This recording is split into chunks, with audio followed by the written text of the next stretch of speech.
ನಮಸ್ತೆ ವೀಕ್ಷಕರೇ, ಸಮಗ್ರ ನ್ಯೂಸಿನ ಎಲ್ಲ ವೀಕ್ಷಕರಿಗೂ ನಮಸ್ಕಾರ. ನನ್ನ ಹೆಸರು ತೇಜಸ್ವಿನಿ.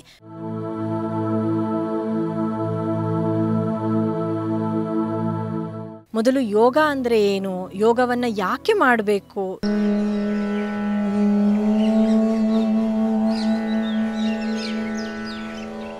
ಯೋಗ ಅಭ್ಯಾಸಕ್ಕೆ ಇಂಥದೇ ವಯಸ್ಸಿನವರು ಮಾಡಬೇಕು ಅನ್ನುವಂಥ ಒಂದು ಮಿತಿ ಇಲ್ಲ.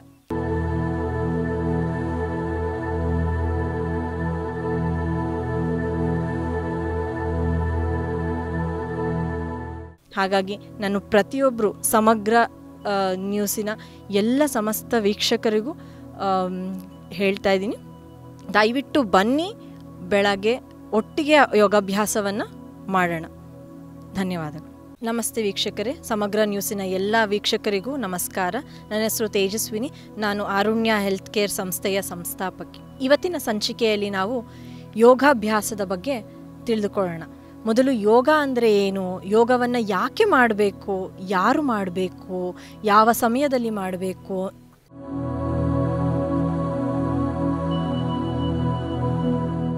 ಯೋಗಗೆ ಮುಂಚೆ ನಾವು ಯಾವ ಥರ ಪ್ರಿಪ್ರೇಷನನ್ನು ಮಾಡಬೇಕು, ಯೋಗಾಭ್ಯಾಸ ಮುಗಿದ ನಂತರ ನಮ್ಮ ಊಟದ ದಿನಚರಿ ಹೇಗಿರಬೇಕು, ಎಷ್ಟು ಸಮಯದ ನಂತರ ಮಾಡ್ಬೋದು ಅನ್ನೋದನ್ನೆಲ್ಲ ಈ ಒಂದು ಸಂಚಿಕೆಯಲ್ಲಿ ಸಮಗ್ರವಾಗಿ ತಿಳಿದುಕೊಳ್ಳೋಣ.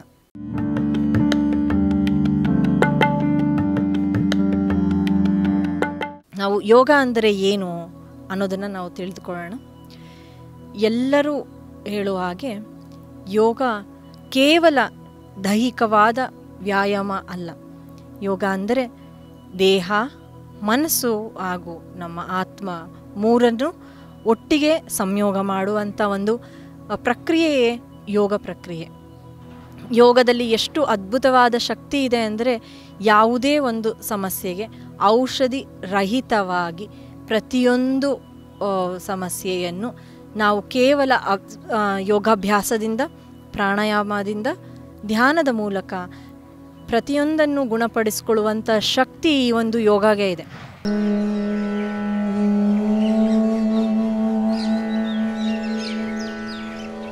ಯೋಗವನ್ನು ಯಾವ ವಯಸ್ಸಿನವರು ಮಾಡಬಹುದು ಅನ್ನೋದನ್ನು ನಾವು ಇವಾಗ ತಿಳ್ಕೊತಾ ಹೋಗೋಣ. ಮೊದಲನೆಯದಾಗಿ, ಯೋಗ ಅಭ್ಯಾಸಕ್ಕೆ ಇಂಥದೇ ವಯಸ್ಸಿನವರು ಮಾಡಬೇಕು ಅನ್ನುವಂಥ ಒಂದು ಮಿತಿ ಇಲ್ಲ. ಚಿಕ್ಕ ವಯಸ್ಸಿನಿಂದ ದೊಡ್ಡವರವರೆಗೂ ಪ್ರತಿಯೊಬ್ಬರೂ ಮಾಡ್ಬೋದು. ಆದರೆ ಯಾವ ವಯಸ್ಸಿಂದ ಮೊದಲು ಶುರು ಮಾಡಬೇಕು ಅನ್ನೋದನ್ನು ನಾವು ತಿಳ್ಕೊಳ್ಳೋಣ. ಒಂದು 5 ರಿಂದ 8 ವರ್ಷದ ಮಕ್ಕಳಿಂದ ಶುರು ಮಾಡ್ಬೋದು. ಮಕ್ಕಳು ತುಂಬ ಚುರುಕಾಗಿ ಹೇಳಿದ್ದನ್ನು ಅರ್ಥ ಮಾಡಿಕೊಳ್ಳುವಂಥ ಒಂದು ಕೆಪಾಸಿಟಿ ಅವ್ರಿಗಿದೆ ಅಂತಂದರೆ 5ನೇ ವರ್ಷದಿಂದ ಸಣ್ಣ ಪುಟ್ಟ ಅಭ್ಯಾಸದಿಂದ ನಾವು ಶುರು ಮಾಡ್ಬೋದು. ಇಲ್ಲಾಂದರೆ 8ನೇ ವರ್ಷದಿಂದ ಎಲ್ಲರೂ ಎಲ್ಲ ಥರದ ಅಭ್ಯಾಸವನ್ನು ಮಾಡ್ಬೋದು. ಹಾಗಾಗಿ ಯೋಗವನ್ನು ಯಾರು ಮಾಡ್ಬೋದು ಅನ್ನೋ ಒಂದು ಪ್ರಶ್ನೆಗೆ ಉತ್ತರ ಸಿಕ್ಕಿದೆ. ಯೋಗವನ್ನು ಪ್ರತಿಯೊಬ್ಬರೂ ಮಾಡ್ಬೋದು. ಗಂಡು ಹೆಣ್ಣು ಅನ್ನೋ ಭೇದ ಭಾವ ಇಲ್ಲ, ಇಂಥದೇ ವಯಸ್ಸು ಅನ್ನೋದು ಖಂಡಿತ ಇಲ್ಲ.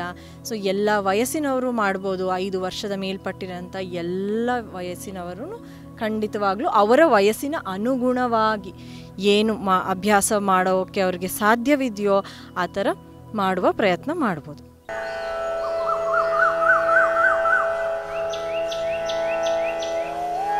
ಸೊ ಈಗ ಯಾವ ಸಮಯದಲ್ಲಿ ಯೋಗವನ್ನು ಮಾಡಬೇಕು ಅನ್ನೋದನ್ನು ತಿಳ್ಕೊಳ್ಳೋಣ.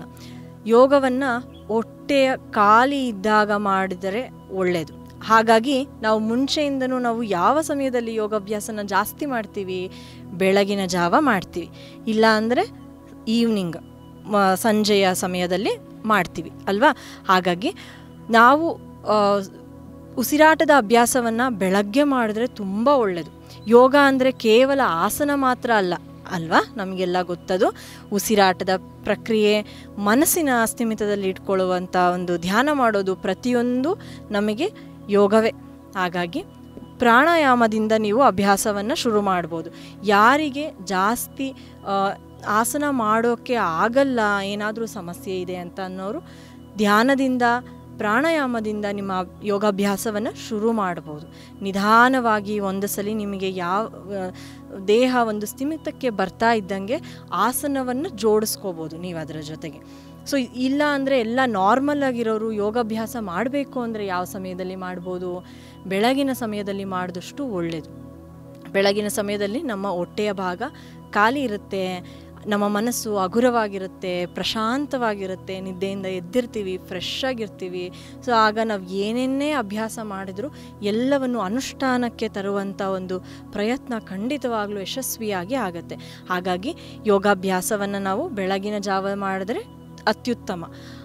ಈವ್ನಿಂಗ್ ಮಾಡ್ಬೋದು ಸಂಜೆ ವೇಳೆಗೆ, ಆದರೆ ಸಂಜೆಯ ಸಮಯದಲ್ಲಿ ಮಧ್ಯ ಏನನ್ನೂ ತಿಂದಿರದೆ ಒಂದು ಅಟ್ಲೀಸ್ಟ್ ಒಂದು 3 ಅವರ್ ಆದರೂ ನಾವು ಒಂದು ಗ್ಯಾಪ್ ಕೊಟ್ಟರೆ ಊಟ ಆದಮೇಲೆ ತುಂಬ ಒಳ್ಳೆಯದು.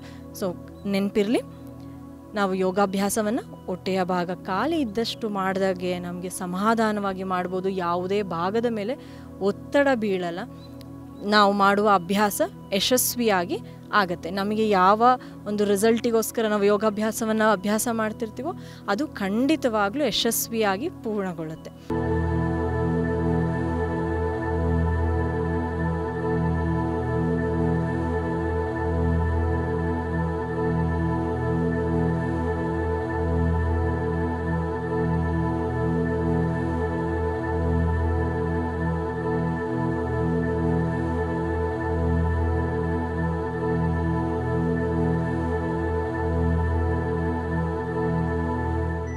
ಇನ್ನು ಊಟಕ್ಕೆ ಮುಂಚೆ, ಊಟದ ಆದಮೇಲೆ ಎಷ್ಟು ಸಮಯ ಕೊಡಬೇಕು ನಾವೊಂದು ಅಭ್ಯಾಸ ಮಾಡುವಾಗ ಅಂದರೆ, ಊಟಕ್ಕೆ ಮುಂಚೆ ಮಾಡಬೇಕು ಅಂತ ಅಂದರೆ ಒಂದು 3 ಅವರ್ ಗ್ಯಾಪ್ ಕೊಡಿ. 2ರಿಂದ 3 ಅವರ್ ಕೊಟ್ಟರೆ ತುಂಬ ಒಳ್ಳೆಯದು. ಅದಾದಮೇಲೆ ಯೋಗಾಭ್ಯಾಸ ಮಾಡಿದ ನಂತರ ಎಷ್ಟು ಸಮಯ ಕೊಡಬೇಕು ಅಂದರೆ 1 ಗಂಟೆ ಕೊಟ್ಟರೆ ಒಳ್ಳೆಯದು. ನೀವು ತುಂಬ ಹೊಟ್ಟೆಯ ಭಾಗಕ್ಕೆ ತುಂಬ ವ್ಯಾಯಾಮ ಮಾಡಿದ್ದೀರಾ ಅಂದರೆ 1.5 ಗಂಟೆ ಕೊಡಿ. ಇಲ್ಲ ಸೂಕ್ಷ್ಮವಾಗಿ ಸಣ್ಣ ಪುಟ್ಟ ವ್ಯಾಯಾಮ ಮಾಡಿದ್ದೀರಾ ಅಂತ ಅಂದರೆ 1.25 ಗಂಟೆ ಕೊಟ್ಟರೆ ಬೇಕಾದಷ್ಟು ಆಯಿತು. ಸೊ ಎಲ್ಲ ವಯಸ್ಸಿನವರು ಯೋಗಾಭ್ಯಾಸವನ್ನು ಖಂಡಿತ ಮಾಡ್ಬೋದು. ನಮ್ಮ ಉಳಿದ ಎಪಿಸೋಡ್ಗಳಲ್ಲಿ ನಾನು ಯೋಗವನ್ನು ಹಂತವಾಗಿ ಎಲ್ಲ ವಯಸ್ಸಿನವರು ಮಾಡೋಕ್ಕೆ ಸುಲಭವಾಗಿ ಸಾಧ್ಯವಾಗುವಂಥ ಎಲ್ಲ ಅಭ್ಯಾಸವನ್ನು ಹೇಳ್ಕೊಡ್ತೀನಿ. ಸೊ ನನ್ನ ಜೊತೆ ಎಲ್ಲರೂ ಒಟ್ಟಿಗೆ ಮಾಡಿ ಒಟ್ಟಿಗೆ ಯೋಗವನ್ನು ಅಭ್ಯಾಸ ಮಾಡೋಣ. ಪ್ರತಿದಿನ ಬೆಳಗಿನ ಜಾವದಲ್ಲಿ ನಾವು ಒಟ್ಟಿಗೆ ಯೋಗಾಭ್ಯಾಸವನ್ನು ಮಾಡೋಣ. ಸೂಕ್ಷ್ಮ ವ್ಯಾಯಾಮದಿಂದ ಶುರು ಮಾಡೋಣ. ಸಣ್ಣ ಪುಟ್ಟ ಎಕ್ಸಸೈಸ್ ಮಾಡ್ತಾ ನಾವು ಅಂದ್ಕೊತೀವಿ ಯೋಗವನ್ನು ನಾವು ಯಾವುದೇ ಒಂದು ಆಸನವನ್ನು ತುಂಬ ಫಾಸ್ಟಾಗಿ ಮಾಡಿದ್ರೆ ಅದಕ್ಕೆ ರಿಸಲ್ಟ್ ಬರುತ್ತೆ ಅಂತ. ಖಂಡಿತ ತಪ್ಪು. ನಾವು ಎಷ್ಟು ನಿಧಾನವಾಗಿ ಅಭ್ಯಾಸವನ್ನು ಮಾಡ್ತೀವಿ ಅಷ್ಟು ಚೆನ್ನಾಗಿ ನಮಗೆ ಅದರ ಒಂದು ಬೆನಿಫಿಟ್ ನಮಗೆ ಖಂಡಿತವಾಗ್ಲೂ ಸಿಗುತ್ತೆ. ಸೊ ಹಾಗಾಗಿ ನಾವೆಲ್ಲರೂ ಸಮಾಧಾನವಾಗಿ ನಿಧಾನವಾಗಿ ಯೋಗಾಭ್ಯಾಸವನ್ನು ಎಲ್ಲ ವಯಸ್ಸಿನವರು ಮಾಡೋಕ್ಕೆ ಸುಲಭವಾಗುವಂಥ ರೀತಿಯಲ್ಲಿ ಅಭ್ಯಾಸವನ್ನು ಮಾಡೋಣ. ನಾವಿವತ್ತು ಬಿಳಿ ಬೆಳಕಿನ ಧ್ಯಾನವನ್ನು ಮಾಡ್ತಾ ಇದ್ದೀವಿ. ಈ ಬಿಳಿ ಬೆಳಕಿನ ಧ್ಯಾನ ನಮ್ಮ ದೇಹದಿಂದ ಎಲ್ಲ ನಕಾರಾತ್ಮಕ ಶಕ್ತಿಯನ್ನು ಹೊರಗಾಕೋದಕ್ಕೆ ಸಹಾಯ ಮಾಡುತ್ತೆ. ಇದಕ್ಕೆ ಮೊದಲು ನಿಮಗೆ ಯಾವ ಭಂಗಿಯಲ್ಲಿ ಕೂತ್ಕೊಳ್ಳೋದಕ್ಕೆ ಆರಾಮಾಗಿದೆ ಆ ಭಂಗಿಯಲ್ಲಿ ಕೂತ್ಕೊಳ್ಳೋಣ. ಇಲ್ಲಾಂದರೆ ಸಿದ್ಧಾಸನದಲ್ಲಿ ಕೂತ್ಕೋಬೋದು. ಈ ಥರ 2 ಆ್ಯಂಕಲ್ ಮೇಲೆ ಒಂದು ಆ್ಯಂಕಲ್ ಬರಲಿ. ಕೈಯನ್ನು ನಿಧಾನವಾಗಿ ಹಸ್ತವನ್ನು ಮೇಲ್ಮುಖವಾಗಿ ಇಟ್ಕೊಳ್ಳೋಣ. ಕಣ್ಣನ್ನು ಮುಚ್ತಾ ಬೆನ್ನನ್ನು ನೇರ ಮಾಡ್ತಾ ಮೊದಲು ಉಸಿರಾಟದ ಮೇಲೆ ಗಮನ ಕೊಡೋಣ. ಆಳವಾಗಿ ದೀರ್ಘವಾಗಿ ಉಸಿರನ್ನು ತಗೊಳ್ಳಿ. ನಿರಾಳವಾಗಿ ಉಸಿರನ್ನು ಹೊರಗಾಕ್ತಾ ಎಲ್ಲ ಭಾವನೆಗಳನ್ನು ನಿಧಾನವಾಗಿ ತಿಳಿಗೊಳಿಸ್ತಾ ಮನಸ್ಸನ್ನು ಧ್ಯಾನದ ಸ್ಥಿತಿಗೆ ತಗೊಂಡೋಗೋಣ.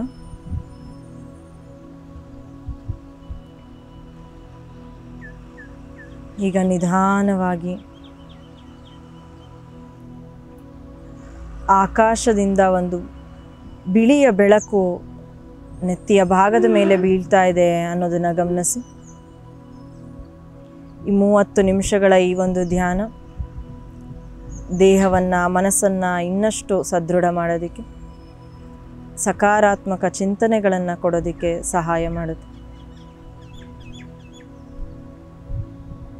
30 ನಿಮಿಷಗಳ ಕಾಲ ನಿಮ್ಮ ಗಮನ ಕೇವಲ ಉಸಿರಾಟದ ಮೇಲೆ ಮಾತ್ರ ಇರಲಿ.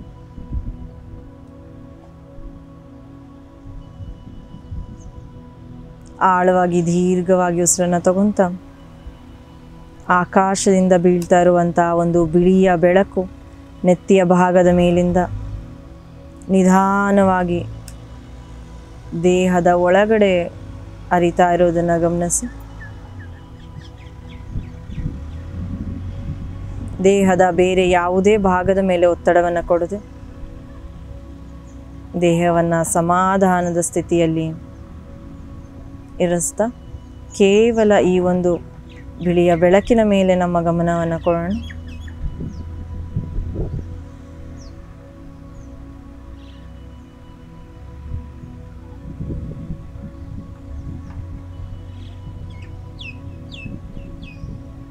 ನೆತ್ತಿಯ ಭಾಗದ ಮೇಲೆ ಸ್ಪರ್ಶ ಆಗ್ತಾ ಇರುವಂಥ ಈ ಒಂದು ಬಿಳಿಯ ಬೆಳಕು ನಿಧಾನವಾಗಿ ನಮ್ಮ ತಲೆಯ ಭಾಗವನ್ನು ಆವರಿಸ್ಕೊತ ಆ ಬೆಳಕಿನಲ್ಲಿ ನಮ್ಮ ದೇಹದ ಪ್ರತಿಯೊಂದು ಅಂಗಾಂಗಗಳು ವಿಲೀನ ಆಗ್ತಾ ಬೆಳಕಿನ ಜೊತೆಗೆ ನಮ್ಮ ದೇಹ ಒಂದಾಗ್ತಾ ಇದೆ. ಅದನ್ನು ಗಮನಿಸಿ. ಮೊದಲು ತಲೆಯ ಭಾಗದಿಂದ ನಿಧಾನವಾಗಿ ಕೆಳಮುಖವಾಗಿ ಹರಿತಾ ಹಣೆಯ ಭಾಗವನ್ನು ಸಂಪೂರ್ಣವಾಗಿ ಆವರಿಸ್ಕೊತಾ ಇದೆ. ನಮ್ಮ ಹಣೆಯ ಭಾಗದಲ್ಲಿರುವ ಎಲ್ಲ ನಕಾರಾತ್ಮಕ ಶಕ್ತಿಯನ್ನು ಹೊರಗಾಕ್ತಾ ನೋವು, ದುಃಖ, ಸಂಕಟ, ಬೇಜಾರು ಎಲ್ಲವನ್ನು ಹೊರಗಾಕ್ತಾ ಈ ಒಂದು ಬಿಳಿಯ ಬೆಳಕು ಕೇವಲ ಚೈತನ್ಯದ ಶಕ್ತಿಯನ್ನು, ಆರೋಗ್ಯದ ಶಕ್ತಿಯನ್ನು ನಮ್ಮ ದೇಹದ ಒಳಗಡೆ ತುಂಬ್ತಾ ಇದೆ. ನಿಧಾನವಾಗಿ ಇನ್ನಷ್ಟು ಮತ್ತಷ್ಟು ಕೆಳಮುಖವಾಗಿ ಹರಿತಾ ನಮ್ಮ ಎರಡು ಕಣ್ಣುಗಳನ್ನು ಆವರಿಸ್ಕೊತಾ ಇದೆ.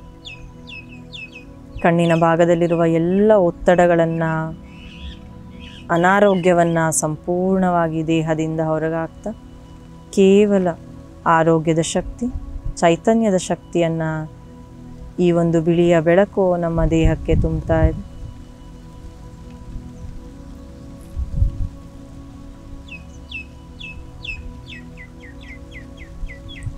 ಆಕಾಶದಿಂದ ಹರಿತಾ ಇರುವಂಥ ಈ ಬಿಳಿಯ ಬೆಳಕು ಕಣ್ಣಿನ ಭಾಗದಿಂದ ಇನ್ನಷ್ಟು ಕೆಳಮುಖವಾಗಿ ಹರಿತಾ ನಮ್ಮ ಮೂಗಿನ ಭಾಗ, ಎರಡು ಕಿವಿಯ ಭಾಗ ಆವರಿಸ್ಕೊಂತ ಮೂಗಿನಲ್ಲಿ ಇರುವಂಥ ಉಸಿರಾಟದ ಸಮಸ್ಯೆಯನ್ನು ಸಂಪೂರ್ಣವಾಗಿ ಹೊರಗಾಕ್ತಾ ನಮ್ಮ ಶ್ರವಣ ಶಕ್ತಿಯನ್ನು ಜಾಗೃತ ಮಾಡ್ತಾ ನಿಧಾನವಾಗಿ ಬಿಳಿಯ ಬೆಳಕು ನಮ್ಮ ದೇಹದ ಅಂಗಾಂಗಗಳನ್ನು ಆರೋಗ್ಯವಂತವಾಗಿಸ್ತಾ ಇದೆ. ಇನ್ನಷ್ಟು ಮತ್ತಷ್ಟು ಕೆಳಮುಖವಾಗಿ ಹರಿತಾ ಕೆನ್ನೆಯ ಭಾಗ, ಬಾಯಿಯ ಸಂಪೂರ್ಣ ಭಾಗವನ್ನು ಆವರಿಸ್ಕೊತ ನಿಧಾನವಾಗಿ ಮುಖದ ಸಂಪೂರ್ಣ ಭಾಗವನ್ನು ಬಿಳಿ ಬೆಳಕು ಆವರಿಸ್ಕೊಂಡಿದೆ. ಬಿಳಿಯ ಬೆಳಕಿನೊಳಗಡೆ ನಮ್ಮ ದೇಹ ವಿಲೀನವಾಗ್ತಾ ಇದೆ. ಇದನ್ನು ಗಮನಿಸಿ. ಬೆಳಕಿಗೂ ನಮ್ಮ ದೇಹಕ್ಕೂ ಯಾವುದೇ ವ್ಯತ್ಯಾಸವಿಲ್ಲದೆ ಬೆಳಕೇ ನಾವಾಗ್ತಾ ಇದ್ದೀವಿ.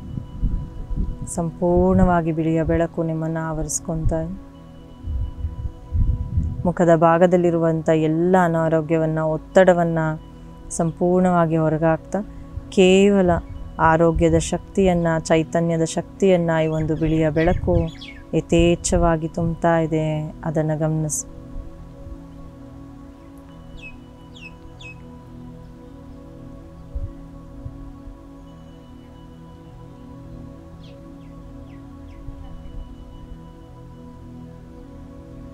ಇನ್ನಷ್ಟು ಮತ್ತಷ್ಟು ಕೆಳಮುಖವಾಗಿ ಹರಿತಾ ಕತ್ತಿನ ಸಂಪೂರ್ಣ ಭಾಗವನ್ನು ಆವರಿಸ್ಕೊತಾ ಇದೆ.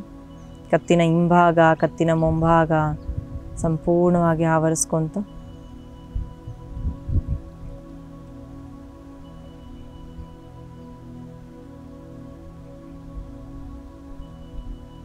ಕತ್ತಿನ ಭಾಗದಲ್ಲಿರುವ ಎಲ್ಲ ಒತ್ತಡಗಳನ್ನು, ಅನಾರೋಗ್ಯವನ್ನು ಸಂಪೂರ್ಣವಾಗಿ ದೇಹದಿಂದ ಹೊರಗಾಕ್ತಾ ಬಿಳಿಯ ಬೆಳಕು ಒಂದೊಂದೇ ಇಂಚುಗಳ ಕಾಲ ನಮ್ಮ ದೇಹದನ್ನು ಸಂಪೂರ್ಣವಾಗಿ ಆವರಿಸ್ಕೊತಾ ಇದೆ.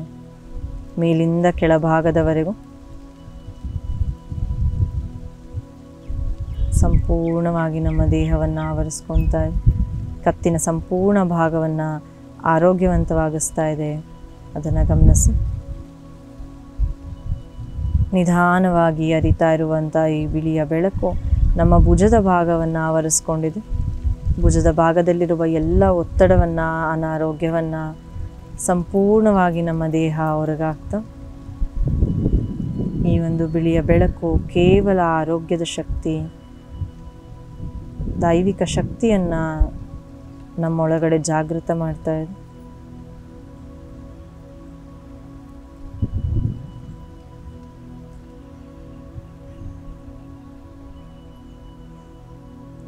ಇನ್ನಷ್ಟು ಮತ್ತಷ್ಟು ಕೆಳಮುಖವಾಗಿ ಅರಿತಾ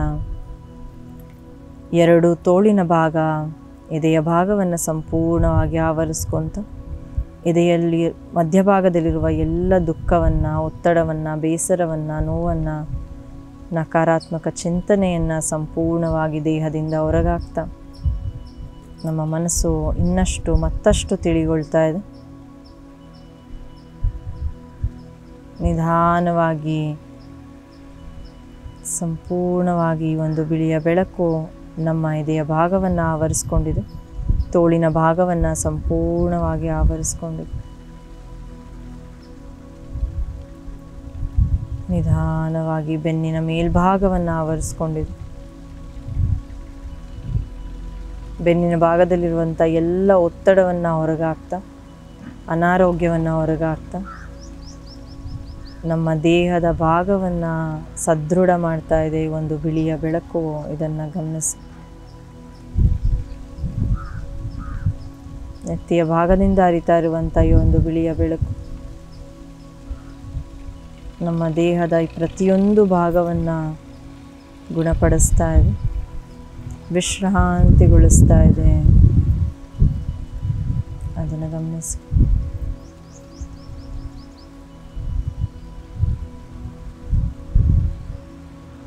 ಈಗ ನಿಧಾನವಾಗಿ ಹೊಟ್ಟೆಯ ಭಾಗವನ್ನು ಆವರಿಸ್ಕೊತಾ ಇದೆ. ಮೊಣಕೈಯಿನ ಭಾಗ, ಹೊಟ್ಟೆಯ ಭಾಗ, ಬೆನ್ನಿನ ಕೆಳಭಾಗ ಸಂಪೂರ್ಣವಾಗಿ ಬಿಳಿಯ ಬೆಳಕು ಆವರಿಸ್ಕೊತಾ ಇದೆ. ನಮ್ಮ ಹೊಟ್ಟೆಯ ಭಾಗದಲ್ಲಿರುವ ಎಲ್ಲ ಅನಾರೋಗ್ಯವನ್ನು, ದುಃಖವನ್ನು, ನೋವನ್ನು, ಸಂಕಟವನ್ನು ಸಂಪೂರ್ಣವಾಗಿ ದೇಹದಿಂದ ಹೊರಗಾಗ್ತಾ ಕೇವಲ ಆರೋಗ್ಯದ ಶಕ್ತಿ, ಚೈತನ್ಯದ ಶಕ್ತಿ, ಸಕಾರಾತ್ಮಕ ಶಕ್ತಿಯನ್ನು ಸಂಪೂರ್ಣವಾಗಿ ನಮ್ಮ ದೇಹದ ಒಳಗಡೆ ತುಂಬ್ತಾ ಇದೆ. ದೇಹ ಹಾಗೂ ಮನಸ್ಸು ತಿಳಿಯಾಗ್ತಾ ಇರೋದನ್ನು ಗಮನಿಸಿ.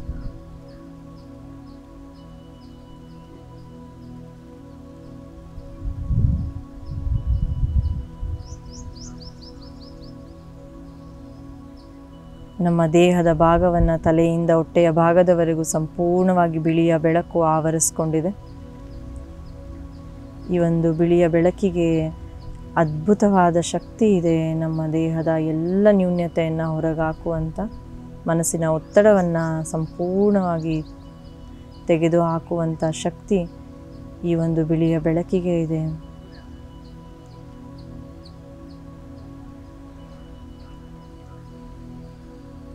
ಈಗ ಈ ಬಿಳಿಯ ಬೆಳಕು ಇನ್ನಷ್ಟು ಮತ್ತಷ್ಟು ಕೆಳಮುಖವಾಗಿ ಹರಿತಾ ಸೊಂಟದ ಭಾಗವನ್ನು ಸಂಪೂರ್ಣ ಆವರಿಸ್ಕೊಂಡಿದೆ.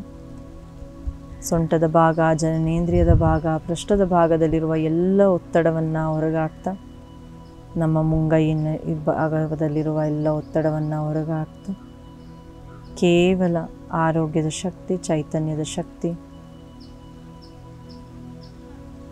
ಸಕಾರಾತ್ಮಕ ಶಕ್ತಿಯನ್ನು ನಮ್ಮ ದೇಹದ ಒಳಗಡೆ ತುಂಬ್ತಾ ನಮ್ಮನ್ನು ಇನ್ನಷ್ಟು ಮತ್ತಷ್ಟು ಸದೃಢ ಮಾಡ್ತಾ ಇದೆ.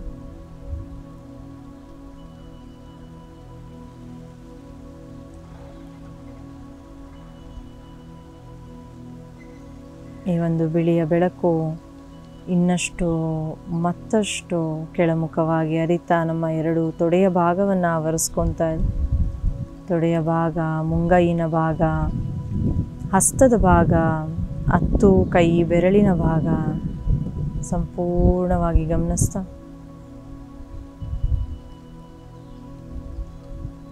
ಇಂಚ್ ಬೈ ಇಂಚ್ ನಮ್ಮ ದೇಹದ ತೊಡೆಯ ಭಾಗವನ್ನು ಆವರಿಸ್ಕೊತಾ ಇದೆ. ಸೊಂಟದಿಂದ ಮಂಡಿ ಚಿಪ್ಪಿನವರೆಗೂ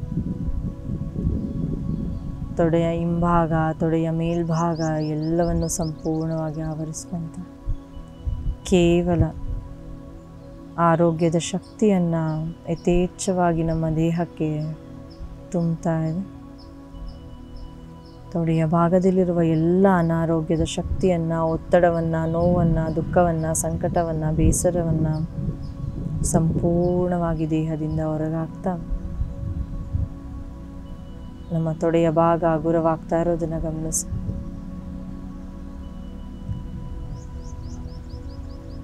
ನೆತ್ತಿಯ ಭಾಗದಿಂದ ಹರಿತಾ ಇರುವಂಥ ಈ ಒಂದು ಬಿಳಿಯ ಬೆಳಕು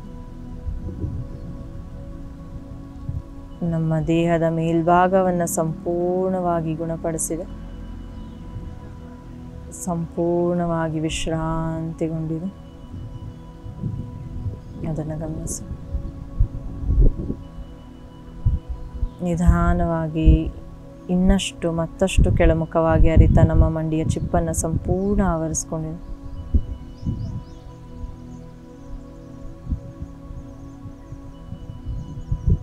ಮಂಡಿಯ ಚಿಪ್ಪಿನ ಜೊತೆಗೆ ನಮ್ಮ ಹಸ್ತದ ಭಾಗವನ್ನು ಸಂಪೂರ್ಣ ಆವರಿಸ್ಕೊಂತ 5 ಬಲಗೈನ 5 ಕೈ ಬೆರಳುಗಳು, ಎಡಗೈನ 5 ಬೆರಳುಗಳನ್ನು ಸಂಪೂರ್ಣವಾಗಿ ವಿಶ್ರಾಂತಿಗೆ ಜಾರಿಸ್ತಾ ಇದೆ. ಇದನ್ನು ಗಮನಿಸಿ.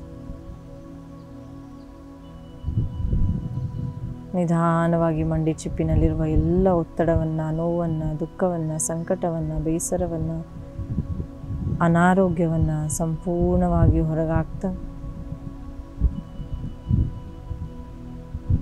ಕೇವಲ ಆರೋಗ್ಯದ ಶಕ್ತಿ, ದೈವಿಕ ಶಕ್ತಿಯನ್ನು ಸಂಪೂರ್ಣವಾಗಿ ಆವರಿಸ್ಕೊಂತ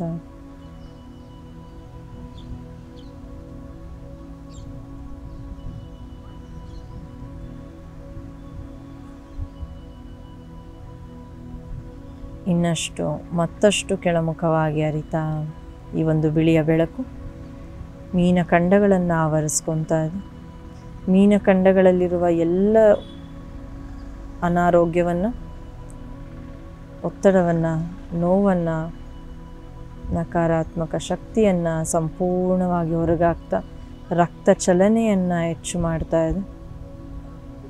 ಈ ಒಂದು ಬಿಳಿಯ ಬೆಳಕು ಕೇವಲ ಆರೋಗ್ಯದ ಶಕ್ತಿ, ದೈವಿಕ ಶಕ್ತಿಯನ್ನು ನಮ್ಮ ದೇಹದ ಒಳಗಡೆ ತುಂಬ್ತಾ ದೇಹ ಹಾಗೂ ಮನಸ್ಸನ್ನು ಸಂಪೂರ್ಣ ತಿಳಿಗೊಳಿಸ್ತಾ ನಮ್ಮ ಮೀನಖಂಡಗಳನ್ನು ಇನ್ನಷ್ಟು ಮತ್ತಷ್ಟು ಆರೋಗ್ಯವಂತವಾಗಿಸ್ತಾ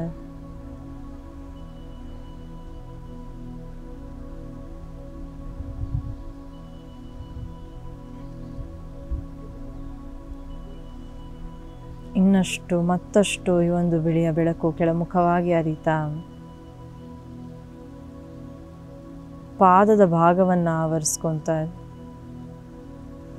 ಪಾದದ ಭಾಗದಲ್ಲಿರುವಂಥ ಎಲ್ಲ ಒತ್ತಡವನ್ನು, ನೋವನ್ನು, ದುಃಖವನ್ನು, ಸಂಕಟವನ್ನು ನಮ್ಮ ದೇಹದಿಂದ ಸಂಪೂರ್ಣವಾಗಿ ಹೊರಗಾಗ್ತಾ 10 ಕಾಲು ಬೆರಳುಗಳು ವಿಶ್ರಾಂತಿಗೆ ಜಾರ್ತಾ ಇರೋದನ್ನು ಗಮನಿಸಿ.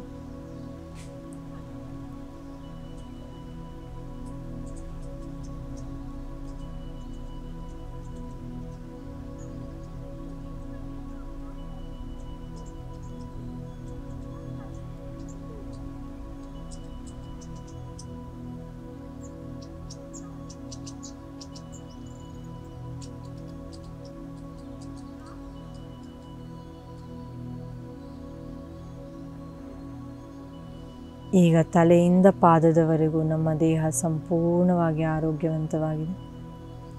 ಈ ಒಂದು ಬಿಳಿಯ ಬೆಳಕು ನಮ್ಮ ದೇಹದ ಸುತ್ತ ಮೊಟ್ಟೆಯ ಆಕಾರದಲ್ಲಿ ನಮ್ಮ ದೇಹವನ್ನು ಆವರಿಸ್ಕೊಂಡಿದೆ. ಈ ಬಿಳಿಯ ಬೆಳಕಿಗೆ ಕೇವಲ ಸಕಾರಾತ್ಮಕ ಶಕ್ತಿಯನ್ನು ತುಂಬುವಂಥ ಒಂದು ಶಕ್ತಿ ಇರೋದ್ರಿಂದ ನಮ್ಮ ದೇಹದಲ್ಲಿರುವ ಎಲ್ಲ ಬೇಡದೇ ಇರುವಂಥ ಭಾವನೆಗಳನ್ನು, ಆಲೋಚನೆಯನ್ನು, ಅನಾರೋಗ್ಯವನ್ನು ಹೊರಗಡೆ ಹಾಕ್ತಾ ನಮ್ಮನ್ನು ಸಂಪೂರ್ಣವಾಗಿ ರಕ್ಷಣೆ ಮಾಡ್ತಾ ಇದೆ.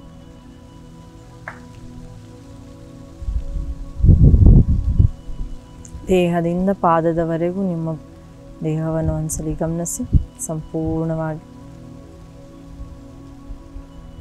ಯಾವುದೇ ಭಾಗದ ಮೇಲೆ ಒತ್ತಡವಿಲ್ಲದೆ ಇರೋದನ್ನು ದೃಢಪಡಿಸ್ಕೊಳ್ಳಿ.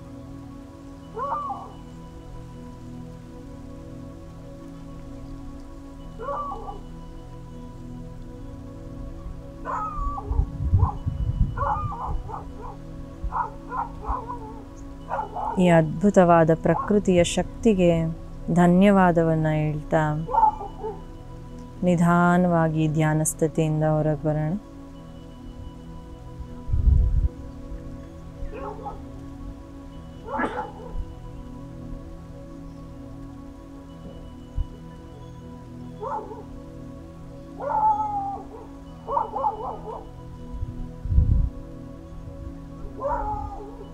ನಿಧಾನವಾಗಿ ಹಸ್ತಗಳನ್ನು ಒಂದಕ್ಕೆ ಒಂದು ಚೆನ್ನಾಗಿ ಉಜ್ಜಿ,